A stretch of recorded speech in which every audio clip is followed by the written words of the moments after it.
Hey there, Sports History fan. This is Arnie Chapman, founder of the Sports History Network and also known around these parts as the Football History Dude. Now, before we get into this episode, I just want to give you a huge thank you for all of the support that you've given the Sports History Network over the years. And as we close out this year, I just want to wish you happy holidays. And you're going to hear from other members of the network here at the end of this episode, so stay tuned. And speaking of these other members, well, let's jump right into another episode presented by the Sports History Network.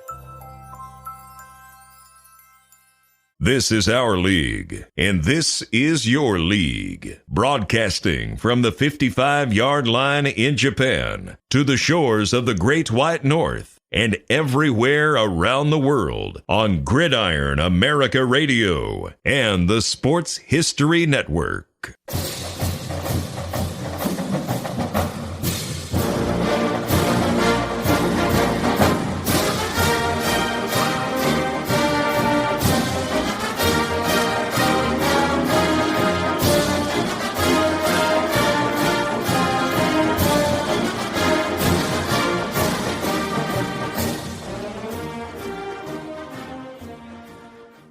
Welcome, everybody, to the soft reboot of the From the 55-Yard Line podcast with myself, Greg St. James, and my new co-host, Dave Solinsky. Unfortunately, Dave was not available today to record this episode, but Dave will be returning. Actually, he will be coming on for his first episode, hopefully in the next week or two with the holidays. It's, as I speak right now, it is December 14th here in Japan, and we have set out to restructure the podcast a little bit to get away from, to actually broaden from what we did with Scott Adamson and I doing Canadian football history. The podcast now is going to take a broader approach. We're still going to talk about the CFL, Canadian football, which is not only Scott and I's favorite, but also Dave and I's favorite football to talk about. But we're going to talk more also too about other sports. Football, baseball. We'll probably at some point talk about Japanese baseball because that's kind of how I spend my time during the summers here in the evenings watching the Nippon Professional Baseball League. And for those of you who have listened before, it's been about an 8-month break here between doing my last podcast and doing the last podcast for From the 55 to doing it right now. And for me, a lot has happened. I have since moved from a rental house to a permanent condominium here in Japan. I have a new studio, complete. Now, obviously, this is an audio podcast, so you can't see it, but at some point there will be video, hopefully in 2024 coming up as I kind of learn the ropes of how to do video, live streaming and that. Being retired here in Japan, I've got a lot of time now after the move. Everything's settled down. I've got a lot more time to kind of figure on a technical side how to figure things out to help make this podcast better, brighter, more accessible to other people. And so with that said, now, for those of you wondering, hey, where's Scott at? Well, Scott has decided to retire from podcasting. Scott and I are still best friends, still great friends, but with the time zone difference and everything, Scott is also pursuing some other opportunities in the sports world, particularly covering the minor league basketball team there in Birmingham. He is, and so if you want to still follow Scott and see what he's up to, go to adamsonmedia.com. In fact, he just wrote an article here just recently. Scott is still active, but he's taking a time out from doing podcasts. Hopefully, we're going to have him back on as Dave Solinsky and I broaden the show and we talk about more subjects, not just Canadian football. Particularly, I'd like to bring in Scott to talk about American soccer, talk about talk about the minor leagues, talk more about football. But we're going to have Scott on hopefully some point here in 2024. But not to worry, Scott and I are still besties. And in fact, I was talking to him last night. But with Dave coming on, now Dave is a voice. If you have heard, Dave and I did a prototype. It was basically kind of a beta show over on another, what I call side channel of Gridiron America Radio. Used to be CFL America Radio, in addition to here on the Sports History Network, which you can find us the podcast here at the Sports History Network, but we also simulcast on another channel. And you can find, and we're calling this now From the 55-Yard Line. And each show will be a little different. And the reason why I wanted to stick with From the 55 is it's a title that everybody knows, and the roots of this show are in Canadian football, and I thought, well, let's keep it from the 55. But you can also find this show on Gridiron America Radio. I am developing a website at gridironamerica.net that will have links to this show both on the Sports History Network and other side channels, where you can go and listen to some of the kind of, like I said, the beta show we had, Dave and I had last year, talking about spring football. I called it the XFL InfoWars show, and it was just a play on words, just to kind of take a look at the XFL media during that season, and just, kind of get back in the groove. And also for me personally, living in Japan, I don't have too many people that speak English to talk sports and football with. So it was nice to, Dave always had the way the time zones work here. When it's morning time here in Japan, it is also evening time there in the United States. And so the time zones worked out, obviously family and work and everything. Everything has to, when you're this far apart with time zones, scheduling guests and everything can get tricky. So with that said, but also too, obviously, sometimes schedules don't always, sometimes things don't, go off as smoothly as you hope. So Dave will be with me for the next episode. But in the meantime, as the title of the show suggests, we are talking about spring football in this episode. And for this episode, I brought on to talk about spring football past, present, and future two people who I consider friends. I have interviewed both for podcasts, on their podcast, and also for my podcast here on From the 55. We've got Tim Hanlon with Good Seats Still Available, and also Michael Lathrop with the Player 54 podcast. And the three of us sit down, we talk about spring football, kind of where we're at now, because for those of you who may not know, we're kind of in flux with spring football. The XFL and the USFL have agreed to merge. There's a lot of rumor going on around there as to what this entity is going to be, what teams are being dropped, what teams are going to stay. Right now, we don't know anything. But what we do know is spring football is happening in 2024, and it's going to start in March.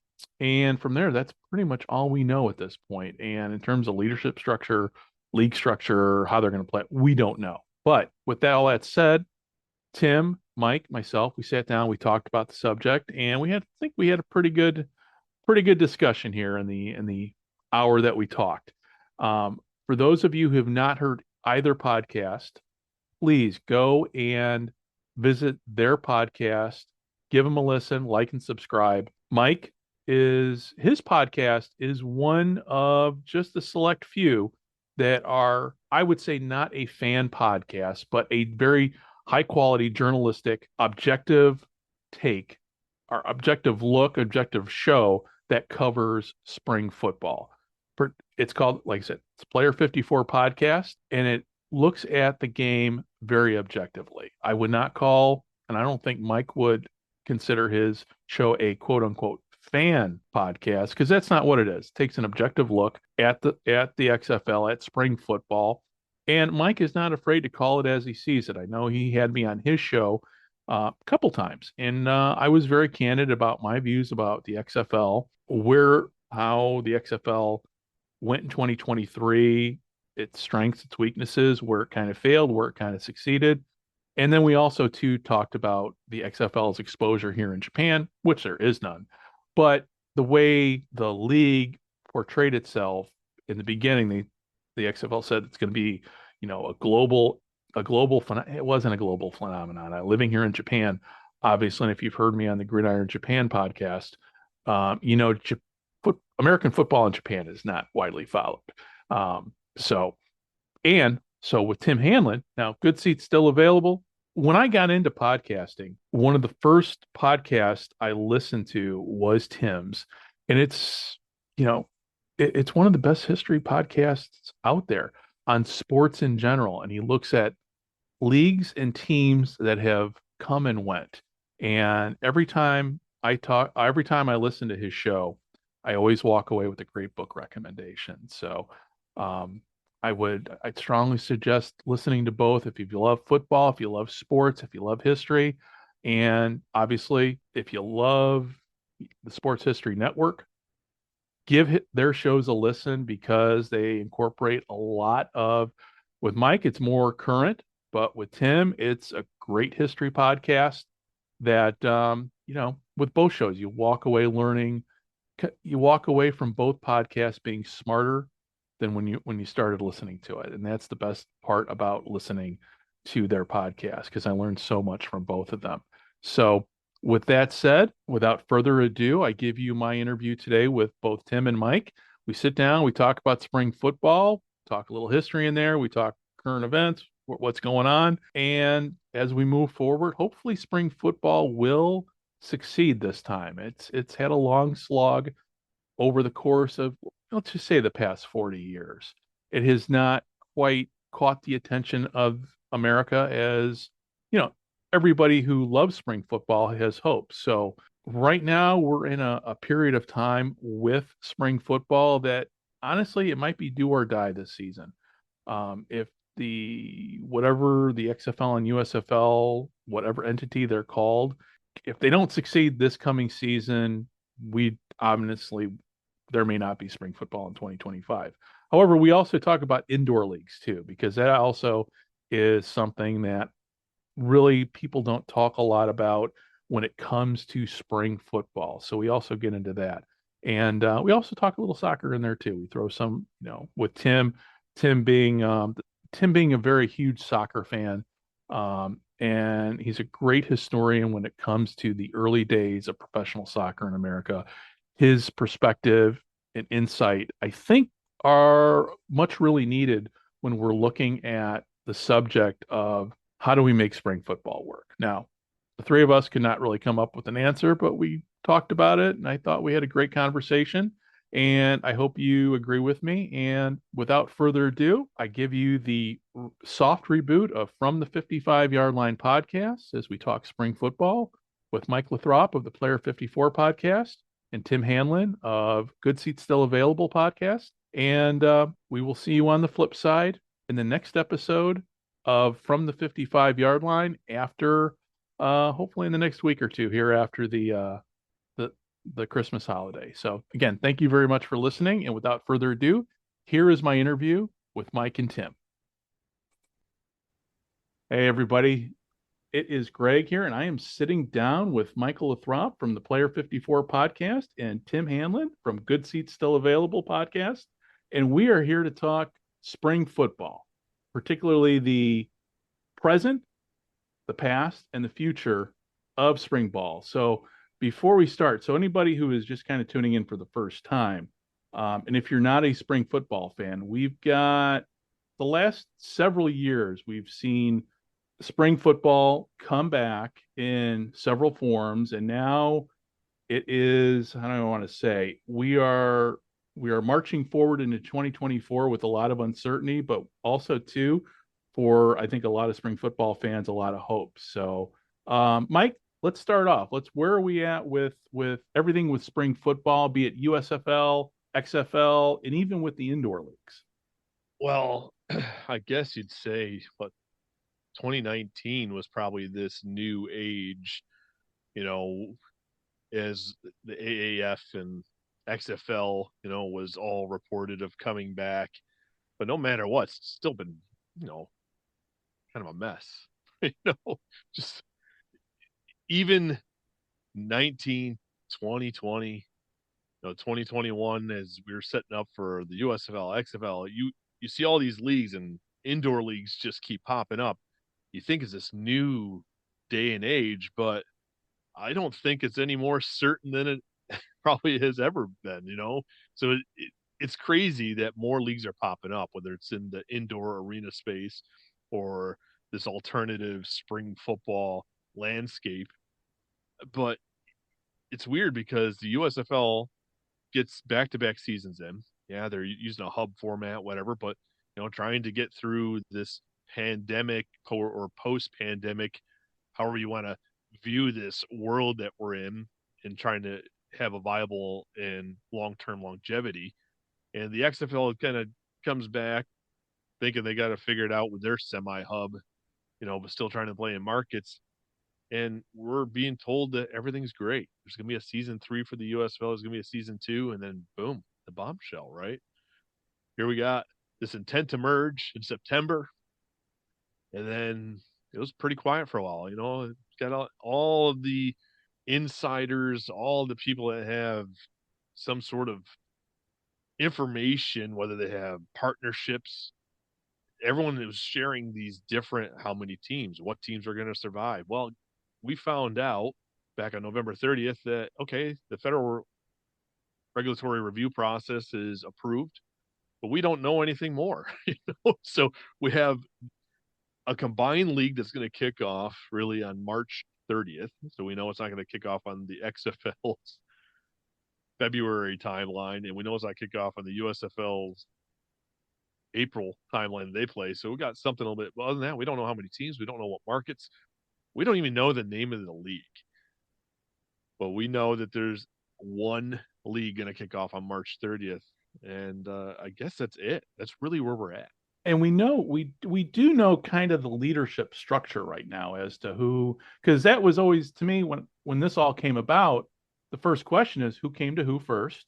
And there was also the debate again on social media when you get down to it, the people, and I'm going to use air quotes here, in the know as to, because I heard contradictory information from guys like Mike Mitchell, James Larson, my buddies over at the USFL podcast. Nothing, I mean, some things fit, some things didn't, but we really didn't get a sense of anything as to kind of how this came about, why it came about.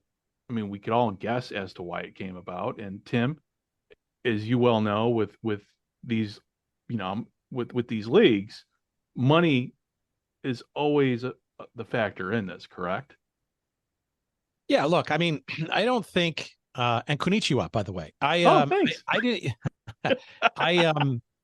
saying that for our listeners listening. I'm in Chicago and Japan is in the house. Let's put it that way. Yeah, I'm sitting here drinking my coffee too. It's nice. It's a nice morning. It's 9 a.m. It's right. It's quarter after 9 in the morning, and it's evening over there and where you guys are at in Florida and Illinois. Look, I don't think anybody was surprised, perhaps maybe the speed that these two leagues would come together, would merge. I think I go back to when the XFL was coming back for the third time and the USFL thing launched almost surprisingly the year before. It just seemed inevitable, right? There's just no way that spring football across 16 markets, maybe a couple overlaps, and there's just not enough of it out there, and so I'm not surprised at all this. I think also one shouldn't look too curiously at why more specifics haven't been announced yet. To me, that feels like they're really trying to figure out, the playing locations and the and how to domicile the teams and that kind of stuff. And look, at the end of the day, if by early January they can't figure all that stuff out, they'll push the reset clock probably to the next season, right? I'm not worried about that. I think really what all this is sort of kind of circling around though is that spring football is still viable. To go from 0 to 2 leagues, there's history, there's precedent for that in the realm of professional soccer back in the late 60s. Listeners to our show might know that. After 1966, the World Cup and the United States actually had a live viewing of the 1966 World Cup. 1967, there were actually 3 sets of sports entrepreneurs that actually whittled down to 2 who launched leagues simultaneously and just to disastrous results. And the soccer didn't recover until the mid 1970s at the latest for that. So look, I think everybody's trying to proceed with caution, and I think it's a smart idea to not leak out stuff too quickly. It feels to me, though, and I don't know this for a fact, but this is my own inkling, um, that the Fox folks and Brian Woods, right, who is the guy behind the original spring football league that he and Fox put together to recreate and relabel the USFL. I think they're the ones that are probably driving this process a little bit more because they're the ones that have the greater need for television fill, right? For scholars of media out there, right, for the Fox entity that unloaded their studios to Disney a number of years ago and slimmed down, shall we say, to being more of a news and sports kind of entity. I'm not going to talk about Fox News on the cable side and that kind of stuff, but certainly on the broadcast side, right? Sports is more than a lion's share of Fox Broadcasting's schedule, FS1 as well. So I believe, again, with no tremendous amount of perhaps credibility, that the Fox folks are really the ones thinking more seriously about what the product is for television. Maybe you can make the argument that XFL is a little bit better in terms of the product on the field, and maybe that's why it's taking so long, because you're trying to make the Reese's peanut butter cup out of the peanut butter and the chocolate here. That's the way I look at it, only because I'm not sure what the value proposition of this, at least in the near term, is on the, in the stadium, right? The revenues are most immediately going to be coming from television. And if you don't get that right, game's over, right? It doesn't really matter how good sort of the product is. So that's my belief. I don't know that to be true, but I think the Fox sports people care about this merger happening to their marching orders versus anything else. And like you said, with television, I mean, using the example, without television, you're dead in the water. The old World Football League, classic example of obviously that had other issues when it happened back in the 70s. But going to what you said with television, there was a news report that came out that NBC is not going to go on with the partnership. So with Fox being kind of the controlling partner here, do you guys see a couple things here? Because I know when the XFL was struggling in the ratings on cable, then they went to over-the-air TV, and then the ratings went up. So do you guys have, in terms of like the media landscape right now in the States? Obviously, I'm over in Japan, so I'm kind of out of the loop. And it's only been a year, obviously, but a lot of things have changed with people no longer having cable, because the cable cables and satellite subscriptions are way down. Looking back on it, if my wife and I were still living back in the States, I probably would still have cable, only because that would have allowed her to, stay in touch with Japan through a package service that you can only get through the cable companies. But the TV that we, back in the 70s, everybody had over the air and everybody switched to cable. Now it's going back to people dumping cable, but everybody watching, the NFL, good example. NFL Sunday Ticket is now on YouTube. Everything's being streamed.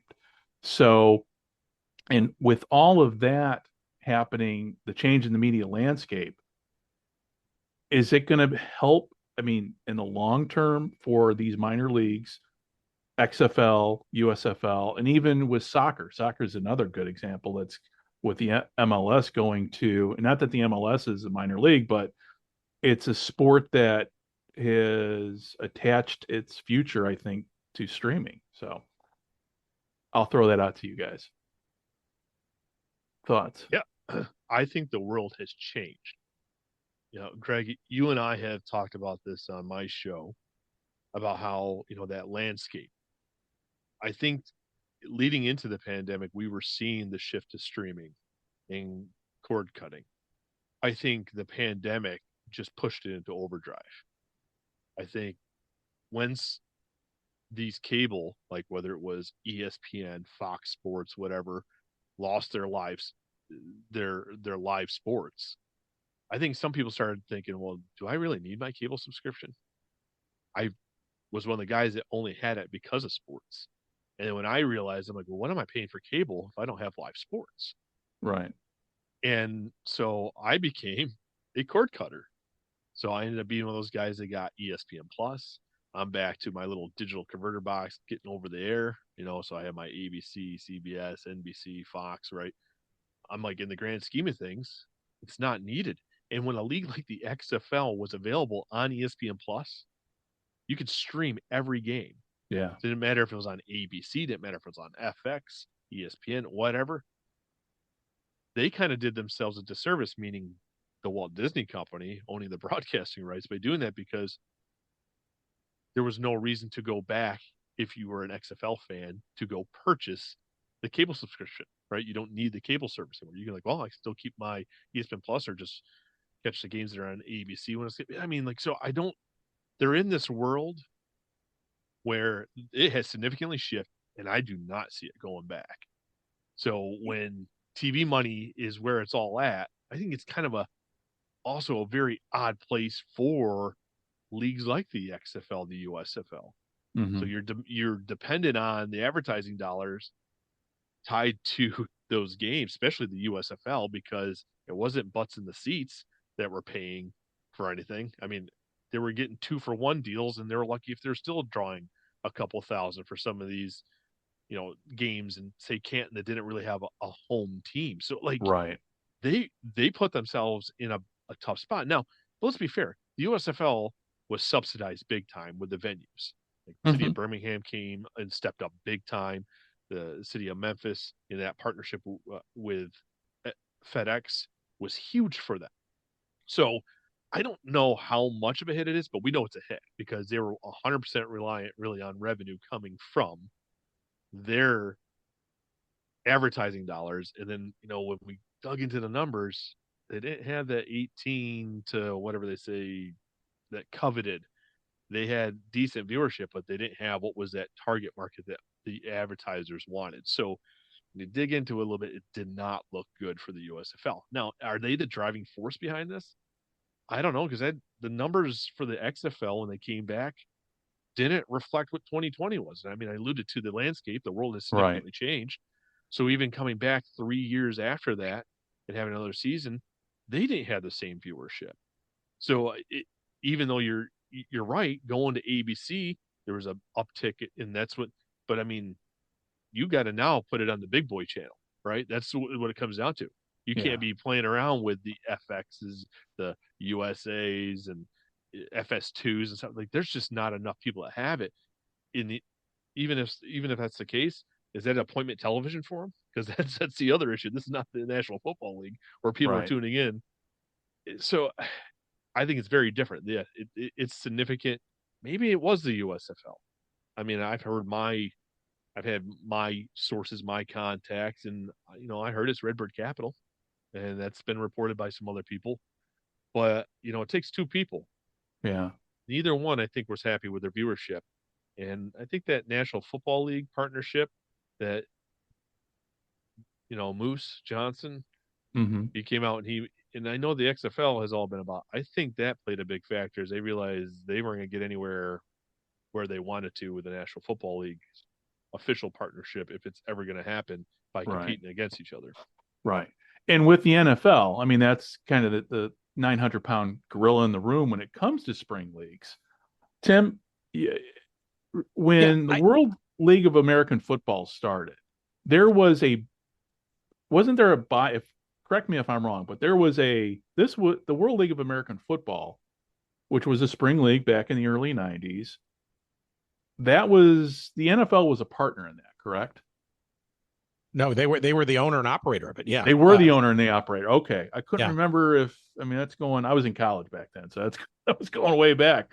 But how did the World League of American Football, for those people, because that's one of those leagues that, when we talk spring football, that honestly doesn't get talked about enough in terms of the lessons learned from that. Tim, if you could speak to that, I'd appreciate it.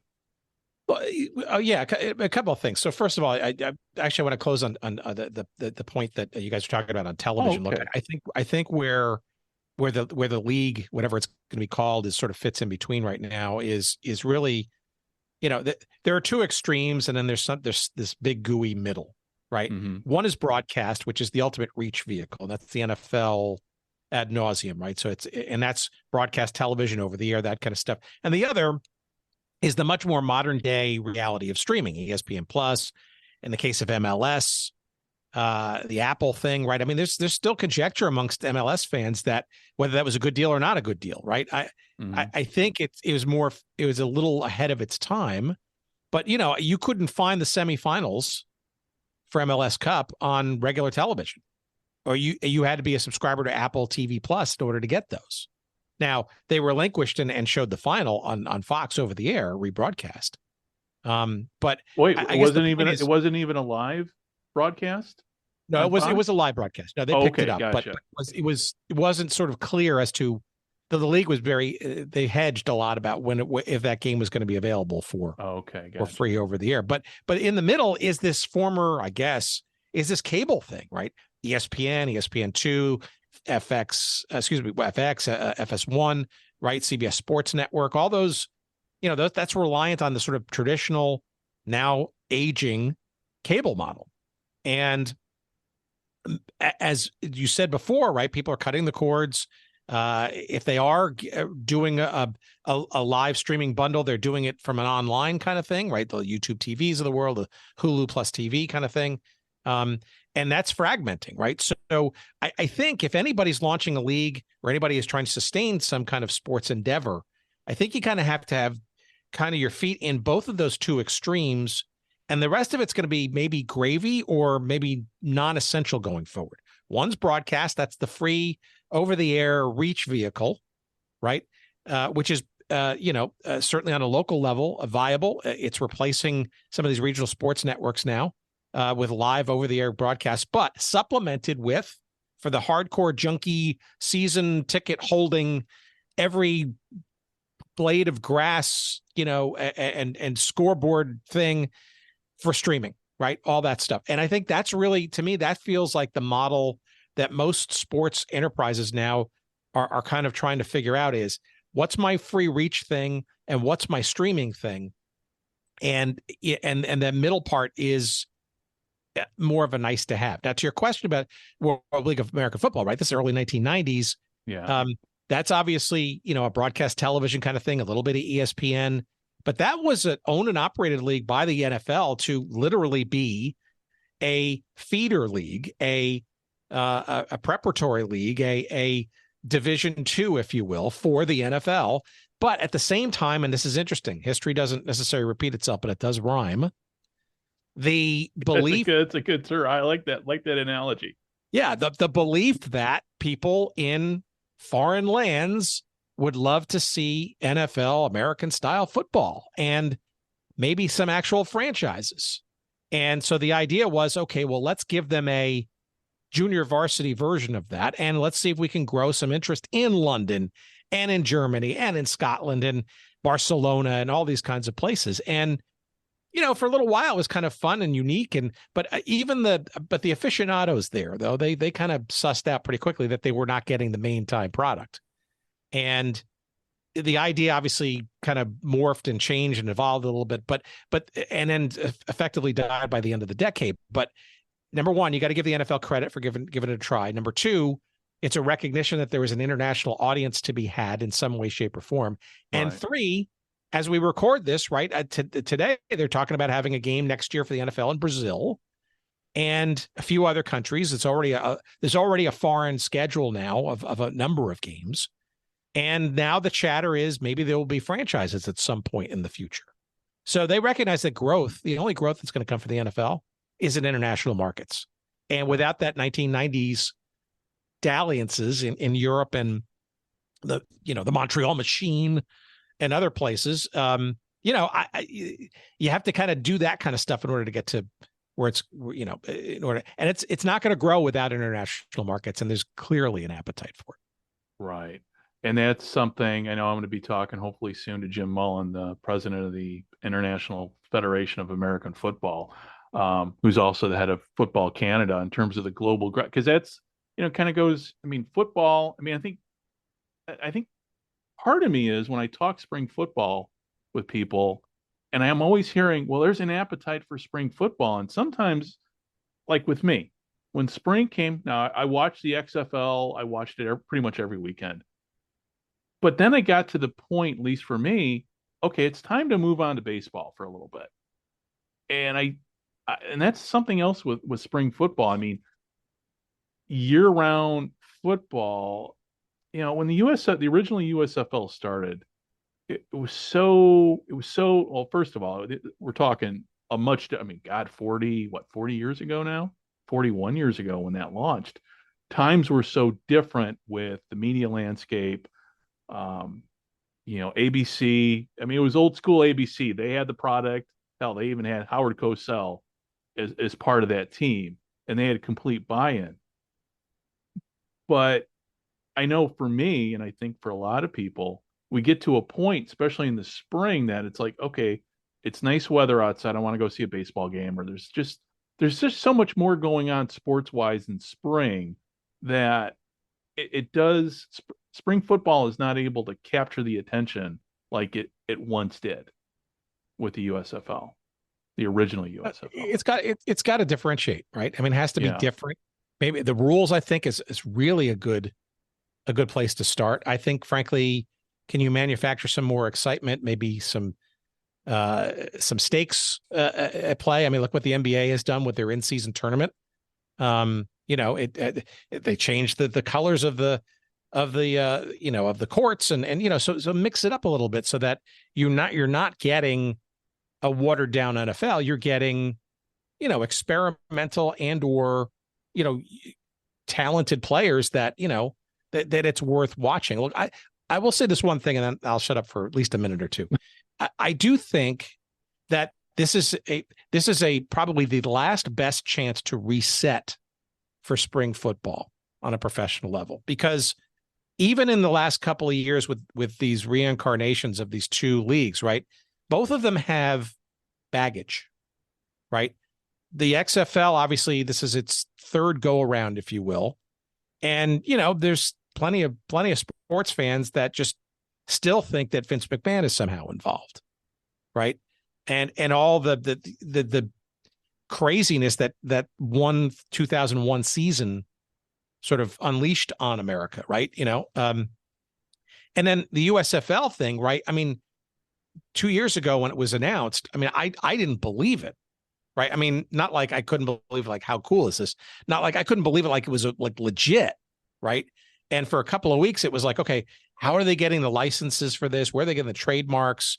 And isn't this just a naked grab of logos to kind of throw onto something? In this case, the quote unquote spring football league, right? So feel pretty hasty, but those you said it before, almost 40 years ago, right? The showboats of Memphis and the Birmingham Stallions, and there's not even a legacy for that stuff. If you're going to bring something back, at least have something that's I don't know. I don't know if it's tarnished. I don't know if, I mean, it was, some people look at it sort of glowingly, but, I'm not so sure that the Pittsburgh Maulers were something that people wanted to see come back. Right.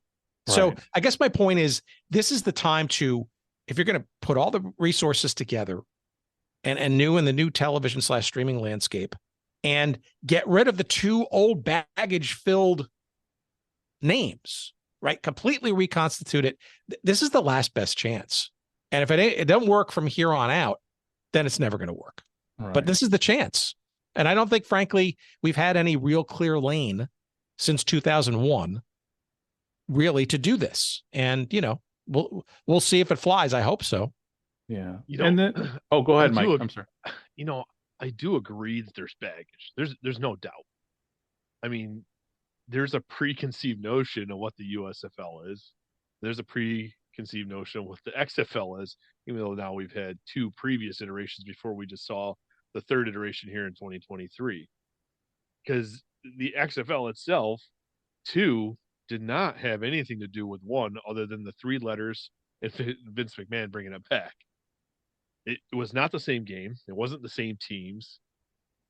You barely had anybody involved that may have been coached, that might have played previously, that were, Tom Luganbill on the call, might have been coaching as a quarterback coach with the LA Extreme in 1.0 and is in the booth or on the sideline with ESPN for, so if you look at it, those don't jive. But now here you're in the third iteration. Dwayne, Danny, Redbird bought into something, right? 15 million. Then they had to pick up a couple more $1 million, somewhere around $23 million to get the XFL name. So they were in the hole before they even got started.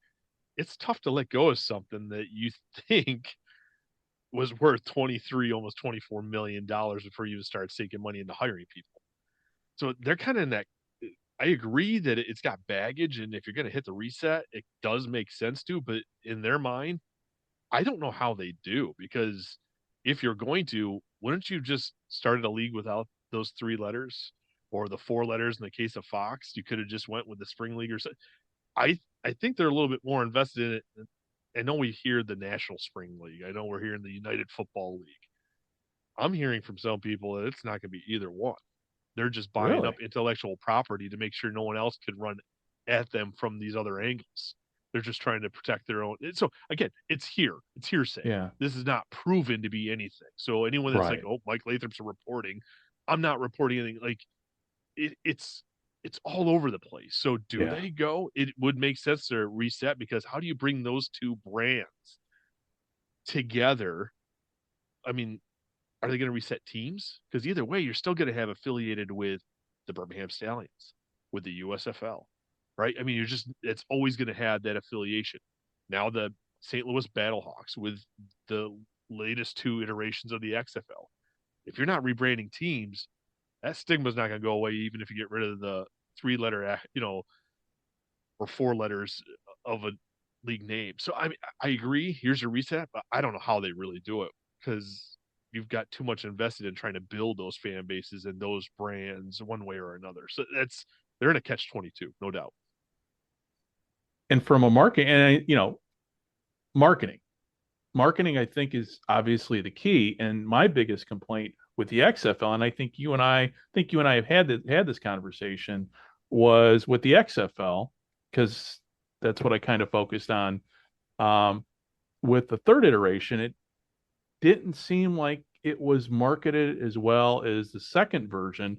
And obviously the USFL had marketing going on, but it was on TV, it was on during the NFL games. But how much does marketing play into this? Because one of the biggest complaints I saw, at least with the XFL, was, good example. So for those, we're not obviously doing a video cast here, but Mike's got a background behind him of all his XFL jerseys. Just getting stuff out to the fans who are the hardcore fans.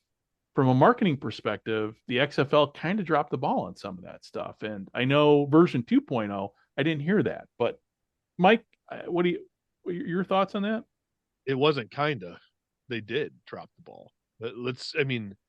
I have a podcast for the XFL, right? So some people put me in the camp of being a homer for the XFL, a cheerleader for the, whatever term you want to use. Which you are not. I mean, anybody who's listening, who your podcast is the most objective of journalistic podcast that centers around the XFL, because you listen to both sides, and things are not always rainbow and gold with the XFL. You call it as you see it. So, for those who are listening, listen to Mike, because you get both sides of this. You get both sides of it. Well, I appreciate that, because when I set out to do this, I'm like, well, everyone kind of has their way of doing things. I saw shows were just more alike, and I'm like, well, somebody just wants the news. Someone wants the reality. Let them make their own decision, right? I mean, I'm in the camp. I'm a season ticket holder, and I do not hide that from anybody. So I'm in the camp of supporting the XFL, and I don't, have season tickets or do it for the USFL. But here's the thing. Anybody in Florida, Now I live approximately 3 hours away from Orlando, but I drove, there are no billboards. Anybody driving around for how often I go, I fly in and out, whatever. I used to wear t-shirts, hoodies every time I used to fly out for holidays, right? I get my best deals out of MCO, which is dirt, but nobody knew anything. Doesn't matter what restaurant you've been at, doesn't matter what event you're Orlando, no one knew there was a team except for the small people that actually had tickets. Right. And to talk about people, it was like, wait, what?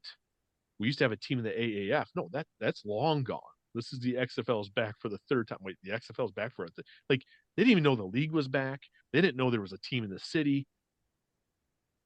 They missed the boat. There's no ifs, ands, or buts about it.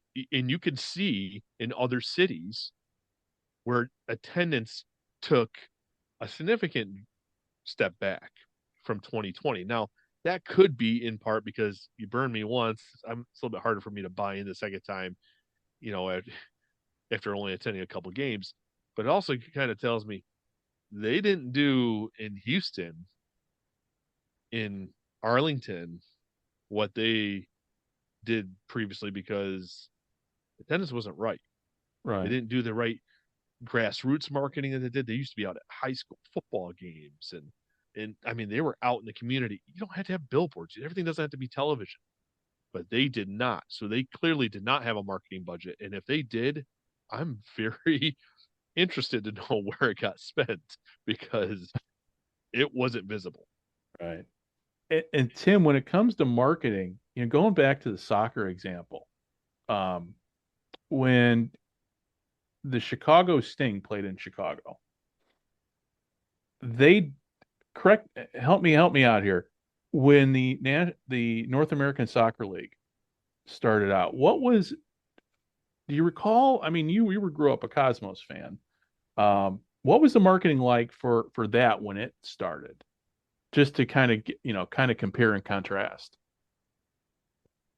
Obviously a different media landscape, but when something's new like that, right? Back in the day, newspaper ads in the sports section, and a lot of PR and grassroots, right? PR being all the media outlets back when, the local stations, both radio and television, and the newspaper columnists mattered and were the gatekeepers, if you will, for news. So you had to kind of butter up them for that. And then grassroots, right?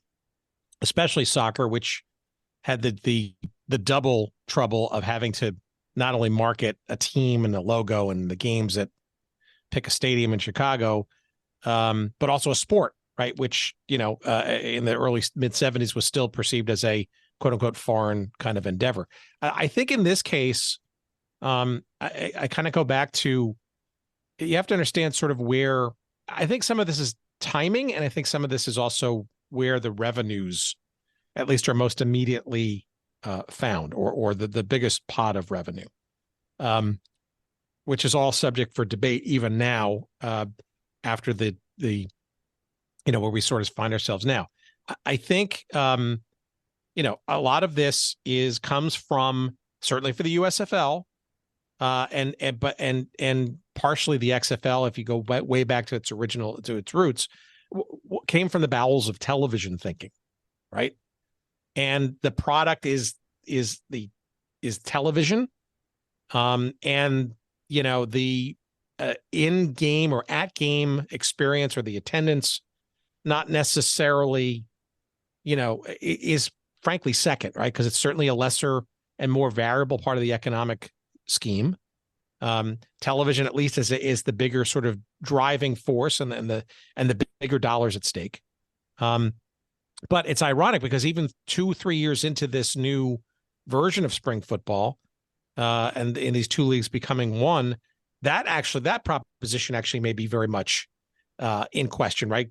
Given what we just talked about streaming and all that kind of stuff. Like, I've seen some articles lately in the sports media trades and the sports business trades about how some of the some leagues, and there's a whole wellspring of leagues now, a lot of private equity money launching stuff, and Premier Lacrosse League now going to do cities instead of touring and all that kind of stuff, and we're gonna have 3 volleyball leagues next year, and on and on and on. We may be in a bubble, okay? So there, I said it.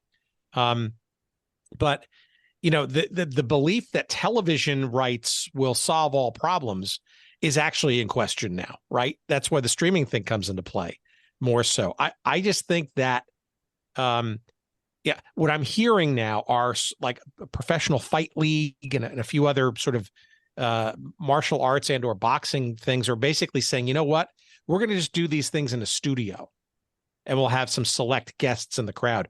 We're not going to put ourselves up to the variability of an audience present there or not.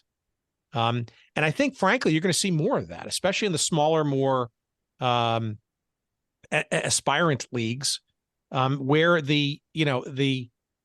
I think, frankly, it makes for a worse television product because there's no fans there, but it becomes more of a studio play than it becomes a stadium play. Right. And there's no way that the USFL or the XFL, with the slight exception of a St. Louis home game, fourth game in the season, or San Antonio, the crowds are just they were non-existent. I mean, the USFL games in Canton were just like very antiseptic, right? And Fox even tried to pipe in crowd noise to make it even seem like. So, look, I think the reality is that the product is more broadly monetizable through television and or streaming, period, first and foremost, right? The rest of it, sadly, is probably afterthought. And I'm not sure that the marketing dollars would go, as sad as it might be, to kind of propping up and trying to do that grassroots thing that, was the old way of getting a sports league up and running. Right. I don't know. Right. And, you're talking about a studio product. First thing I thought of when you said that was fan-controlled football. And I don't know, honestly, what the status of that whole entity is. But going back to what you said, yeah, I mean, fan-controlled football, whether you liked it or hated it, at least tried something new. Whether it was ahead of its time or not, I don't know. But I know they utilized, Twitch, which I have a Twitch account. I don't know how to use it, but from talking to nieces and nephews, they know all about Twitch. And also, too, there's the gambling aspect that I know we haven't even talked about in terms of how legalized gambling now is affecting these sports. And I know with the CFL, they were all big on gambling and everything, but once that all happened, I really didn't hear much as to whether or not that made a difference on the bottom line. So, your thoughts, guys? Yeah, I mean the gambling itself, to address that, you couldn't watch an XFL broadcast without Stormy, what was her name, Butani, just going crazy about talking about the over under and constantly giving you. And I'm not trying to be funny. I know. No, but it's true. And I'm sitting here when you're saying over and under, and I'm 50, going to be 57. Listen, I don't know what an over and under is. It's much like, Brett Favre not knowing what the difference between a nickel and a dime. I don't know when they say over and under, I have no idea what that means. So, but it's also not. I mean, maybe to Mike's point, I don't think it's credible for an XFL or a USFL, right? Because there's no history. There's no we don't know much about these players. Sometimes they sign contracts like 2 weeks before. I mean, it's one thing that betting for properties with long histories and, substantial statistics and heritage and branding and all that kind of stuff. But just to say, hey, we're a new league. And, oh, by the way, this volleyball team is going to be playing that volleyball team. And the odds are, +5 on this one. Like, well, I don't even know what this volleyball thing is all about, Right. So it just feels like these properties in spring football felt kind of immature to be betting on, let alone watching. Yeah, I agree with you, Tim. That's kind of how I felt. I'm like, okay, it's, okay, enough about the over and under. Tell me about the players. Tell me about, and the XFL, and I think the USFL did a good job of that. But yeah, when it came to the gambling, it's like, okay, enough of that. CFL kind of did the same thing, and they kind of dialed that back a bit. Look, I will say this one thing, though. I do think that this is a tremendous place. Let's assume that this is a congealed entity going forward, and everybody's on the same page. I do think there's ample opportunity to really be at the vanguard of how viewers, fans experience these games, certainly on television and streaming. I think there's a real movement, especially among younger audiences, to want to engage more with the actual broadcasts. Twitch is an example of that. But I'm thinking like multiple camera feeds and alternate voice casts and stuff, right? Barstool Sports or otherwise. The ability to prop bet if you want to or not, because you want to lean back or so the streaming dynamic really allows for that kind of stuff, because you can have multiple feeds and they can be all kind of group watch parties, that kind of stuff, and you can cast it to your TV set. That's what the younger audiences want anyway, as TikTok takes over everybody. So if you do, I think that really is going to become more of the sports product going forward. And I would argue that this spring endeavor may actually have a few more licenses, shall we say, to kind of play with some iterations of this kind of stuff before the NFL decides to do it or not, right? Let this spring league kind of do the experimentation. And then if it really works, we'll colonize it and call it our own. I would argue fan control football is probably the most extreme version of that, but to think that that's not going to be incorporated in some way, shape, or form in the years ahead in professional endeavors like this, they're way ahead of its time, but it's going to happen. Right. And then also too, that it makes me wonder as we're talking here, I'm talking about the indoor leagues, the indoor football leagues. The Arena Football League is apparently coming back. Tim, I don't know if my Chicago Rush are really going to happen, but it appears that they might. But with the Arena Football League, I mean, that was a spring football league that lasted for, God, several decades. Well, be careful. Three incarnations as the AFL. This will be the fourth, technically. Right. And, Tim, I would make an argument, too, with the Arena Football League.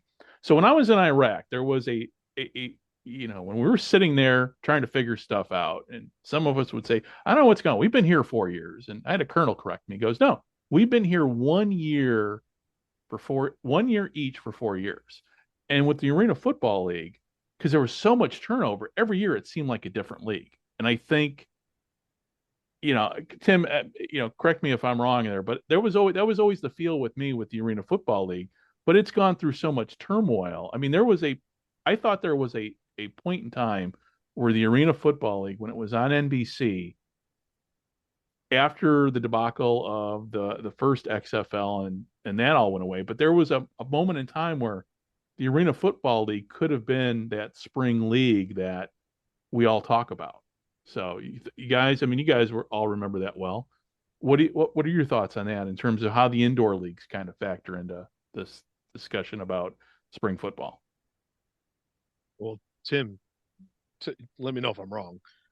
I mean, I think that AFL, or Arena Football League, however you want to, call it, I think it essentially could have been and would have been if it wasn't for the players' union. I think in the end we had players making some demands, and I think things weren't quite, books weren't leveled in a lot of cases. I think a lot of teams are popping up, whether in the one iteration they had the first league and the AFL2, and I think just so much was happening. I think the finances got a little crazy, and maybe the union at that time. Now, I'm not against unions. So I don't want to come across as a guy like, oh, the players should be protected. But I think there comes a point where the league has to be stable before you can really start to make those demands and salaries started shooting up and whatnot. So Tim, let me know if I'm wrong, but I think that's what essentially probably did the AFL in. I think that's part of it. Look, we had Jim Foster on our show in our first year or two. Jim Foster was the originator and the founder of the Arena Football League, famously writing on the back of a manila envelope while attending the 1981 Major Indoor Soccer League All-Star game at Madison Square Garden, where he got the idea for arena football. Fascinating story, idea, the whole bit. I do remember one thing vividly, though, from that conversation among many, that he said that struck me and actually has become sort of an evolving theme as we go through all these different sports and leagues and stuff over the centuries now. And that's his biggest regret was acceding to the the investors and the owners to going the franchise model versus central control. Centrally controlling the league, he felt, was probably the most important thing he could have continued to do to kind of get that league from, and that sport and the whole idea, from spectacle to like legit and stable, right? You know, fast forward to today, Major League Soccer, right? 26 years and counting, 30 franchises now and counting, one of which is now $1 billion plus valuation in LAFC, apparently, is still centrally controlled. Now, you know, the naysayers will say, well, that's just, you know, communist football and, you know, it's parity and it's, you know, it's a weaker product. It'll never be the Premier League. Well, you know, the Premier League teams are going bankrupt now and taking all kinds of foreign money from some dubious sources and stuff. So I'm not saying one's better than the other, but in terms of, you know, stability, I think that was probably one of the issues. Now, to the NBC thing back in the aughts, yeah, NBC threw the whole kitchen sink. I remember there was a pre-first weekend article in the New York Times, I think it was, talking about how much the producers and the directors and the talent were having so much fun in the lead up to getting these first weekend's games up on the air on NBC, because they were able to do so many fun things that they couldn't do with the NFL. Remember, they were trying to fill the void of having lost NFL games to, right, you know, and but the interesting thing about that deal was, I don't think people remember this, that was a time buy by the AFL. I didn't know that. The AFL essentially bought time and was responsible for selling the bulk of the average. It might have been a 50-50 joint venture in terms of the ad sales, okay, but it was essentially production costs only on NBC's part. There was no rights paid for it. The league was on the hook for at least half of the ad sales process. And, you know, it was basically what you did back then to basically get reach. NBC had really nothing else going on. And certainly it was a cheap way to fill the gap. And, you know, they gave it I will tell you that you could not have produced it more professionally. It was like the NFL on CBS or whatever that NBC used to have for the AFL. It got a little rich, though. You know, you had like Al Troutwig, you know, talking in the studio and stuff, and we're analyzing like 6 games going on a Sunday. You know, most people didn't know what the hell the AFL was or what the Dallas Desperados were and that kind of stuff. Yet you had all these analysts kind of, you know, nitpicking the game like it was an NFL game. So it was a little much to the serious fan, but you know, but it only lasted a couple of years, and you know, I'm not sure the stability was the issue. I think it was just kind of, I don't know what it was. I think a lot of people are still trying to pick over why it kind of just sort of went sideways and stuff. But I will say, though, that the franchise owners kind of did get in the way. And so there was haves and have-nots, the John Elways and the John Bon Jovis and all that kind of stuff. And they were getting all the attention. And yet, you know, the stragglers in, I don't know, pick a smaller market, you know, which weren't. So I don't know. It certainly went sideways because of that. Yeah. Yeah. Because to me, again, talking about spring ball, it always seems like the indoor leagues and the arena football leagues, and they all kind of get left out of that conversation in terms of their impact. Because what it boils down to is it's opportunities for players. And that's something that I think always gets lost in all this, especially on social media.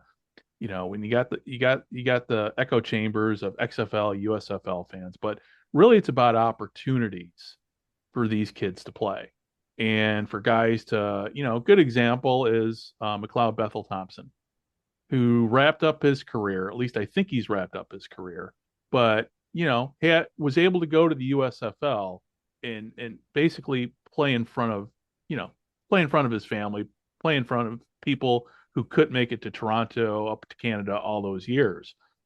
But without these leagues, you know, I made the argument earlier today on Twitter before we went on. James Larson, you know, made a great point with James Larson with Pro Football Newsroom, that these spring leagues are, you know, help develop talent, obviously.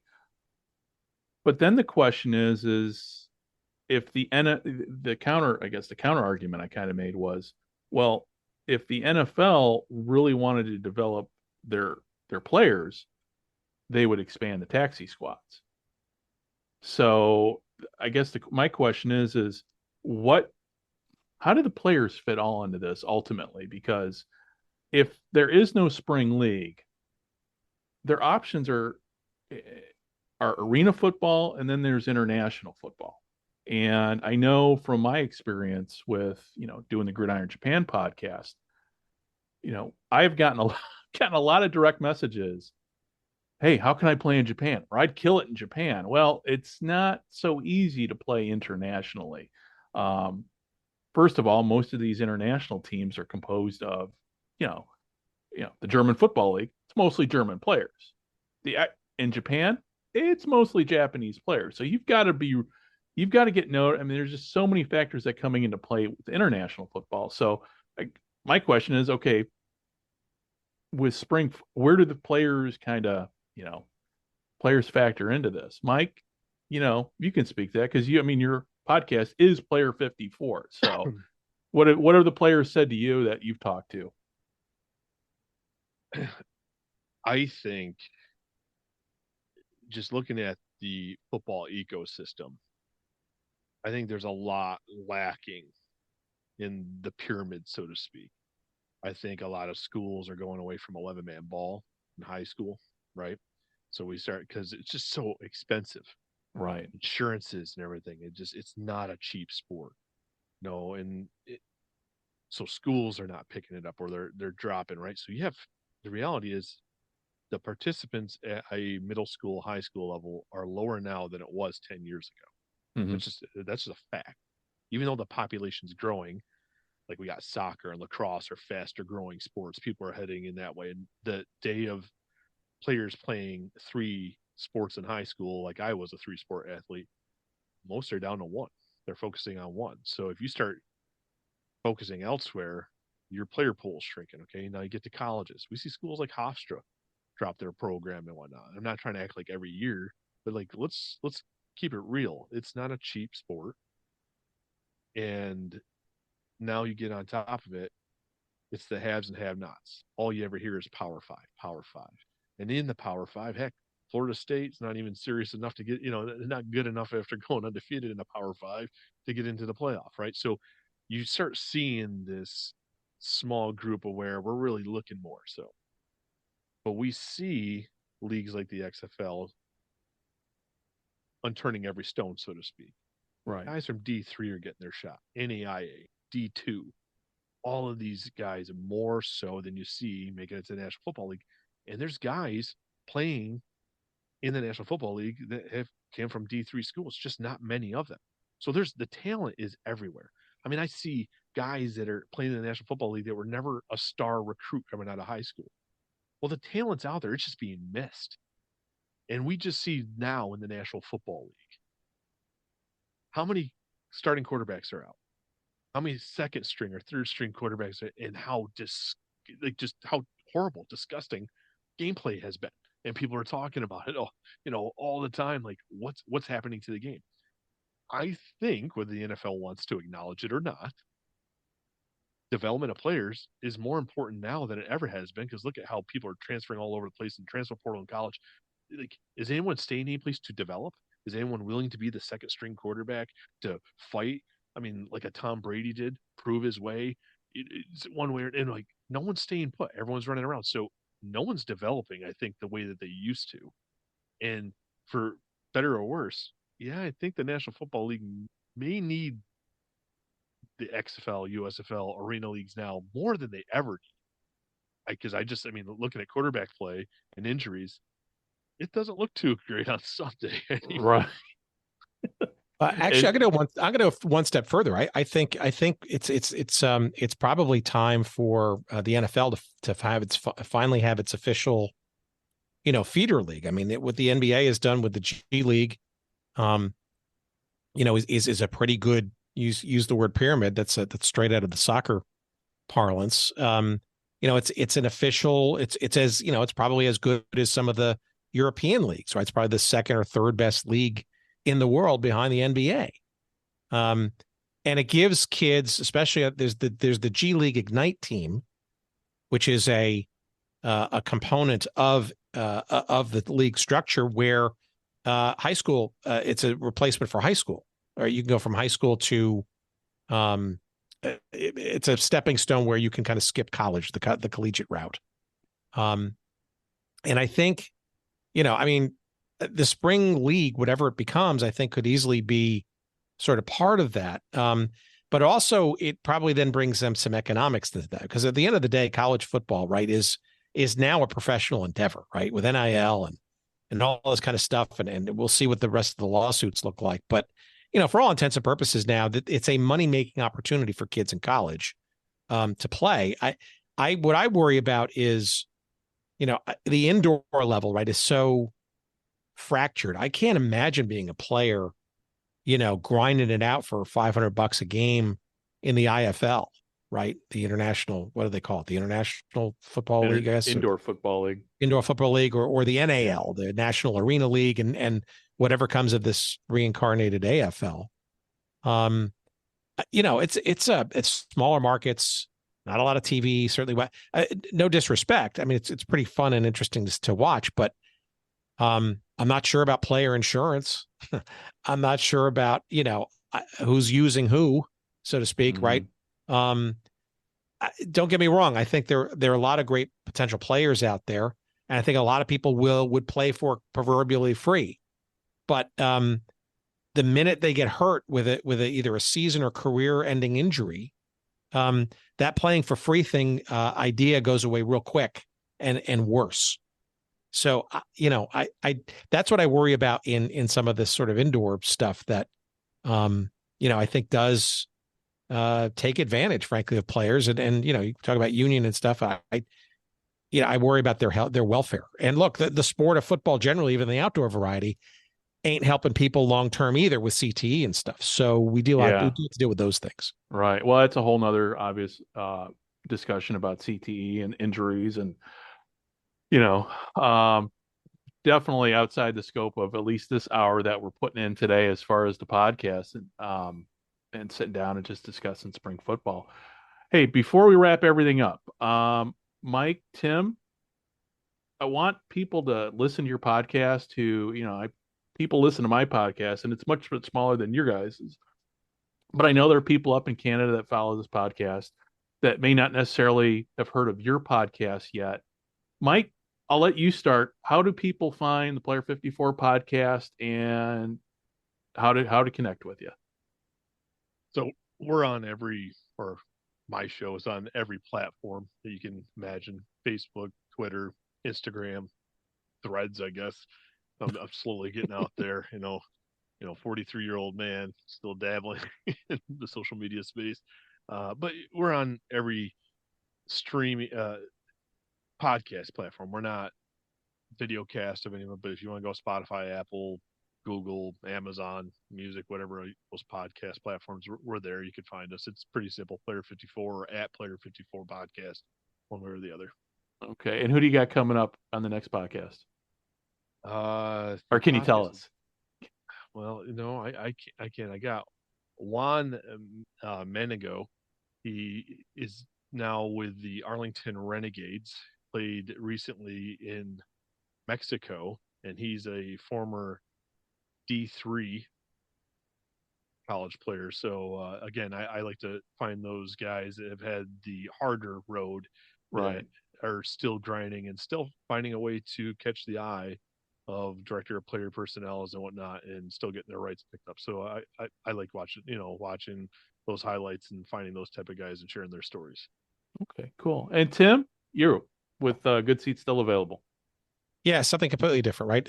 It's looking backwards in time. Football is just one of the many sports that we cover. It's called Good Seats Still Available, and it's we like to say it's the curious little podcast that's devoted to what used to be in pro sports, and it's around various teams and leagues and events that sort of have come and gone, that may be defunct or previously domiciled or relocated, whatever happened to those.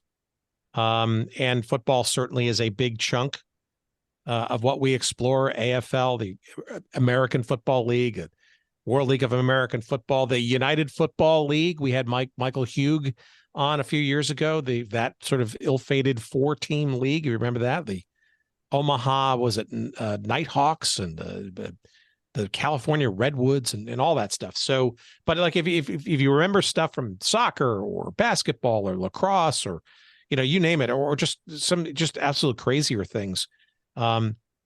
We come one, come all. A lot of great topics and stuff, and some of them famous once in a while. And we publish every week, so give a listen. We appreciate it. We're wherever you find good podcasts. And the great thing about your podcast is if you're a book lover, and if you love sports books, Tim's website and podcast are the place to go to discover new stuff. Or in the case of old books,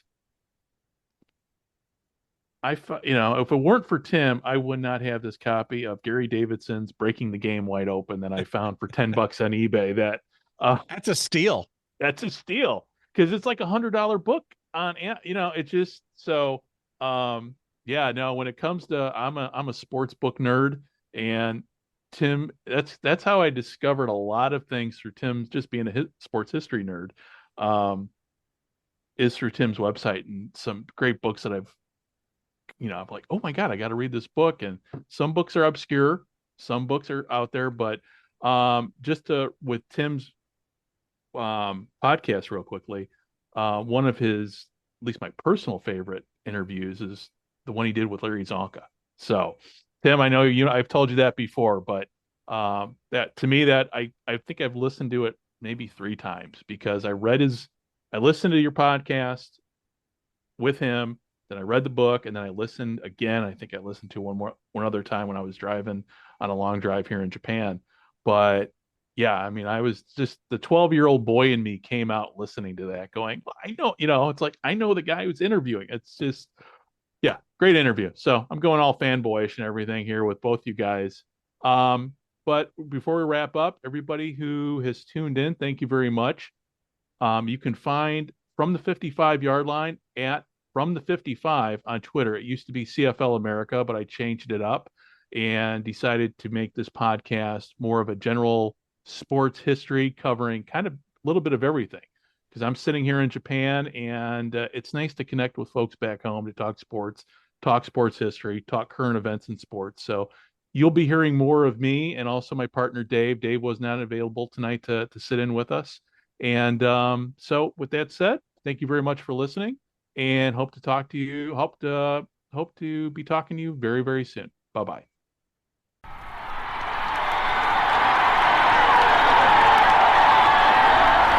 This is Johnny Unitas of the Baltimore Colts. Let's go, you Colts.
This podcast is part of the Sports History Network, your headquarters for the yesteryear of your favorite sport. You can learn more at sportshistorynetwork.com.